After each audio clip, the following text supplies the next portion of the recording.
my gosh. Wow. Whoa.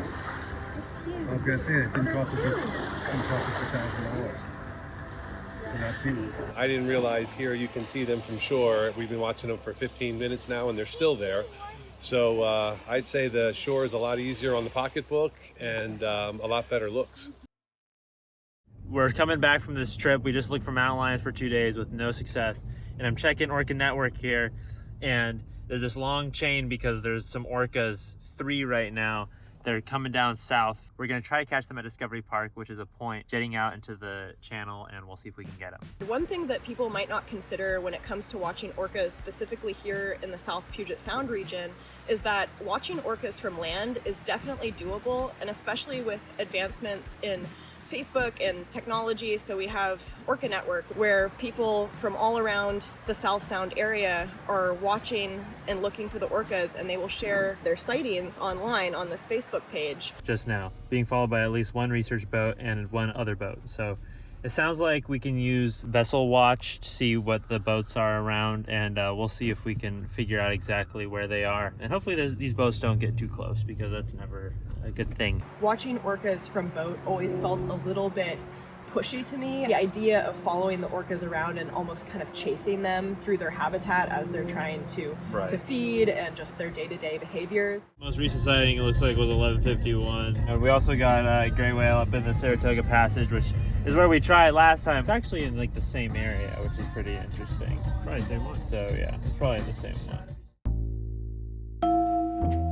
So as the orcas are working their way south, like from Edmonds, we're trying to find a good vantage point at Discovery Park where we can hopefully get an idea of how far out they are in the channel. But we just need to find them first, just to determine how good of looks we can get. Yeah,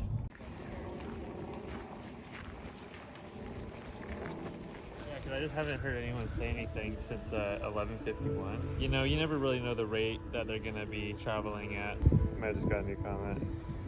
Yeah, 5 minutes ago. So it sounds like they're off of Jefferson Head, which is, you know, in line more with Carkeek. And so they're still considerably north, but they're right with the research vessel, which is great because we're checking Vessel Watch and we're able to track exactly where the research vessel is. So that way we can triangulate where the orcas are.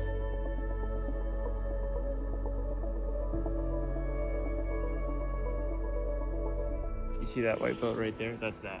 So that one is straight north of us, essentially, and boat following the orcas is directly north of that. So we should be looking maybe slightly left of that white boat out there and very far off. It's got to be a good 5 miles, if not more away. 1 minute ago, they said that the pod has considerably slowed down. There were 3 whales, and now it sounds like they're foraging and not continuing their way south. It means that they're not going to be here for a while. They're up there in this narrow point in the channel between Richmond Beach and Jefferson Head. That's this opening that you see up here. I think I got them very far off, but looks to be a pretty good dorsal fin action. Yeah, I see the vessel. It's this vessel here is in the shimmer way out there. Got a big red thing in the middle. I don't know, I'm not a scientist. Only in practice. Just bought some porpoises here. They're out there. There's like a couple of them, so it's pretty cool to see these guys too. New update, the whales are off Golden Gardens, heading southbound. So it seems like maybe they're on the move again. So hopefully we get much better views than that little blurry black speck we had.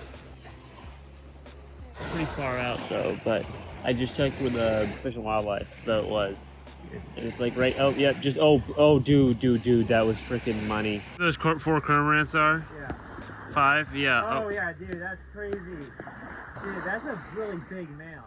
He's awfully chunker. So we're just gonna let them come to us here, but yeah, Andrew and I finally got on them. I saw one like distant black speck rise and then fall with my binoculars, and then Andrew's scoping here and he got pretty good views. Yeah, female just came up again. The female's going right behind the bait ball right now. I would say one of the best encounters that I've had was actually super recently. We heard word that the southern residents, particularly J-Pod, were heading south of the Tacoma Narrows Bridge, which was a huge historic event for J-Pod, because historically they did not come south of the Tacoma Narrows Bridge because the older members in their pod, their matriarchs, told them, we assume, they passed down the information that orcas were being captured in Vaughan Bay back in the 1960s and 70s to be taken into captivity. And so the J-pod specifically has avoided that region of the South Puget Sound for years. And so it was a very historic event when they made it south of the Tacoma Narrows Bridge, and they were on their way back, heading back up north, when they passed by Fox Island. And so we had been waiting at the Fox Island fishing pier for about 3 hours, and there was a huge group of people. We're all very excited in hopes of seeing just a glimpse of the orcas, even if they were far off. But they ended up hugging the Fox Island side as they passed by, and they were in great spirits. They were traveling slowly, and they were breaching and playing and spy hopping, and it was just incredible to be able to see J-pod at such close proximity from land. News coming from the depths tonight as a new orca calf appears on video, shocking researchers and officials. This is K-pod. The smallest of the bunch would be the first baby born into the pod since 2011. Yeah. That almost looked like the baby. I was about to say. Did you see that? Was that the baby that just surfaced? Looks like they have some sort of pool skimmer in his hand. Not sure what he's doing. They're very closely following the orcas, though. Maybe 200 yards tops. They just should be right in front of them. No, I went back down. Oh, I see it. Oh, wow.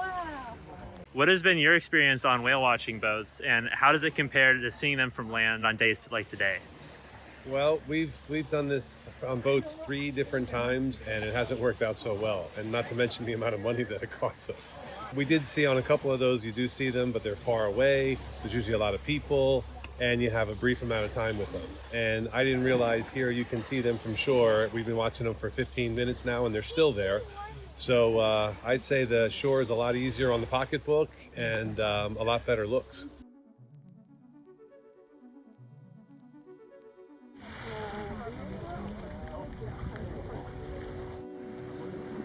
So if you were someone who wanted to see whales, what would the first thing you do be? Well, I would get my kids to go on Facebook or find the group that knows where the whales are from shore, and then find the spot to go and wait for them there and look for them there. And tie it in with some bird watching or something else.